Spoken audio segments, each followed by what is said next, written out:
बात उस वक्त की है जब हमारी सगाई हुई थी। मेरा नाम रोहन है। मेरी मम्मी पापा ने एक अच्छी खूबसूरत लड़की देखी मेरे लिए। फिर वो लड़की मुझे भी पसंद आई। बहुत सुंदर थी। निशा नाम था उसका। अगले 3 दिन में हमारी सगाई थी। पापा ने मुझे कहा, बेटा कैसी लगी बहू? मैंने मुस्कुराते हुए कहा, अच्छी है पापा। उसके बाद 3 दिन हुए और हमारी सगाई का दिन आया। मैंने सोचा कि हमारे पति पत्नी के रिश्ते को दौर बंद रही है।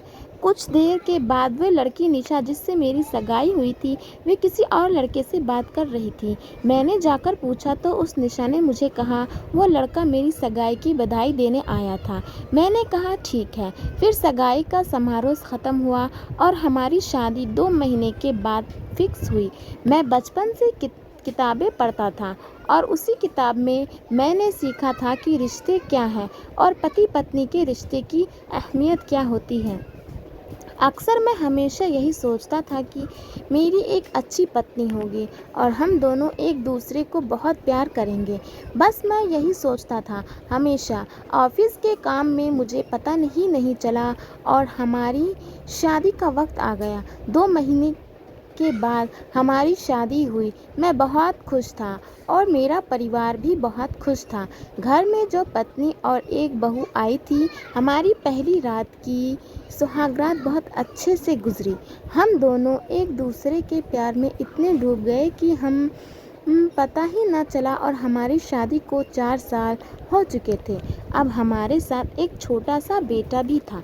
हमारे पति पत्नी का रिश्ता अच्छे से चल रहा था। मैंने अपनी निशा को बहुत सारा प्यार दिया था और दुनिया की सारी खुशियाँ दी थी मैंने।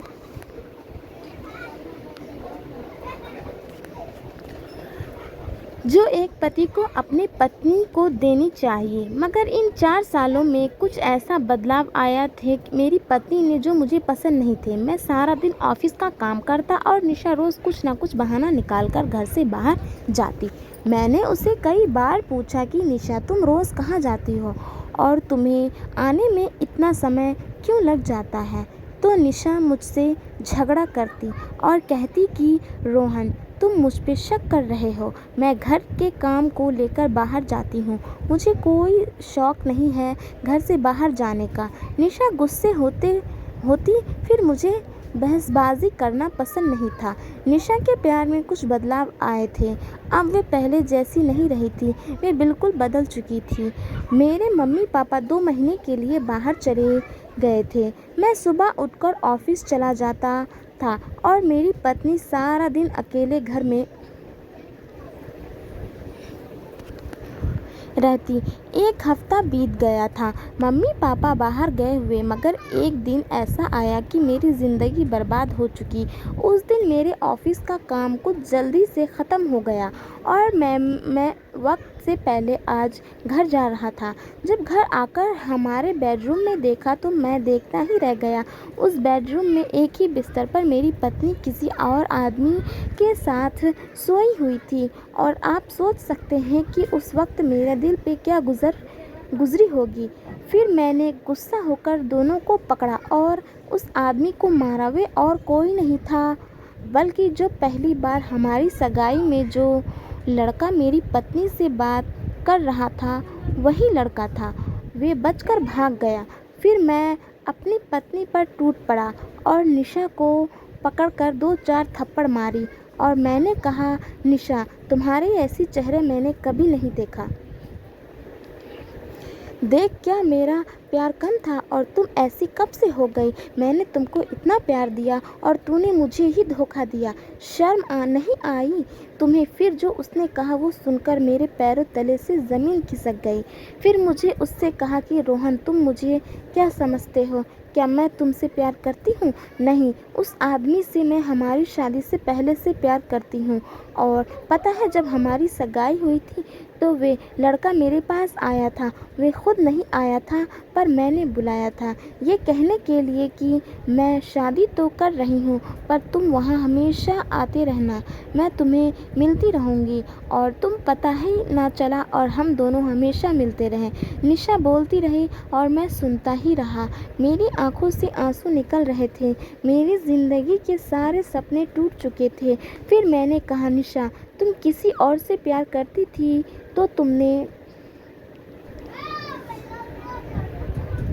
मेरे साथ शादी क्यों की थी? मेरी ज़िंदगी बिगाड़ने के लिए और बच्चा होने के बाद भी तुमने किसी और से अफेयर किया। मैं तुम्हें कभी माफ़ नहीं करूँगा। तब उस निशा ने कहा, रहन, ये बच्चा तुम्हारा नहीं है। मैं शादी से पहले प्रेग्नेंट थी। इस बच्चे का बाप वो आदमी है, तुम नहीं। निशा की ये सब बात सुनकर मैं हैरान रह गया। ये औरत इतनी चालाक भी थी कि मुझे भनक तक नहीं हुई। मैं उसे अपनी ज़िंदगी से निकाल दिया और उस पुलिस के हवाले कर दिया। फिर पुलिस ने मेरे पास सबूत मांगा। मेरे पास तो कोई सबूत नहीं था मगर एक सबूत था, उसे सज़ा दिलाने का। मैं हमेशा अपने बेडरूम के अंदर सीसीटीवी कैमरा लगा के रखता था, परंतु अपने बिजनेस के काम की वजह से वो रिकॉर्ड चेक नहीं करता था। वे आज मेरे काम आ गया। फिर उसे दोनों को 10 साल की सज़ा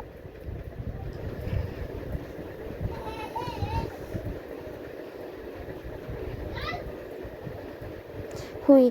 फिर वे बच्चा मैंने अपने ही पास रखा। बस यही है मेरी दर्द भरी कहानी। आप सब से मेरी यही निवेदन है कि पति पत्नी के रिश्ते को समझें, रिश्ते की अहमियत को समझें, एक दूसरे के साथ ऐसा मत करें। पति पत्नी का रिश्ता एक पवित्र रिश्ता होता है, वही रिश्ता हमारी अधूरी ज़िंदगी को पूरा करता है। तो दोस्तों, आज की ये कहानी आपको कैसी लगी? इसी तरह की कहानी सुनने के लिए मेरे चैनल को लाइक और सब्सक्राइब ज़रूर करें।